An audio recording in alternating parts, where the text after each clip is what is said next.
One time, my wife and I were driving around western Nebraska, and it was just, we were surrounded by agriculture and cattle and all of that kind of stuff. But I looked over to my right at one of these times, and I looked again, and I couldn't believe my eyes. I saw a moose, an actual moose, walking around in the field over there. And I said, "Honey, there's a moose over there." And she looked and she said, "Oh, those are cattle." And I said, "No, no, no. Take a second look." And we turned around, and sure enough, it was a moose there.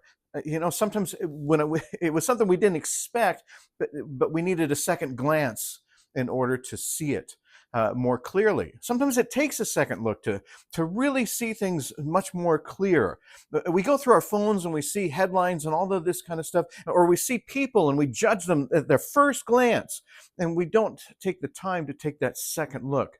We might be missing out on so much if we refuse to look again at some of the situations. Look again at some of the things that are going on in the world. Look again at some of the things that our neighbor is saying to us. Look again at our neighbor before we judge them, and look again at ourselves before we judge ourselves. So many times, our first glance, we look in the mirror, we think, "Oh, that's pathetic. Why would I even exist in this world?" Take a second glance.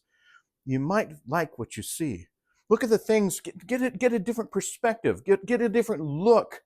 Do the same for your neighbor. Do the same when you're looking at the news and all that kind of stuff. Take a second look to make sure that what you are seeing is the truth. Sometimes you look and you just think it's just another group of cattle, but you're missing out on something very special, both in the field and in the mirror. Of course, if you look in the mirror and you see antlers, you might want to get that checked out.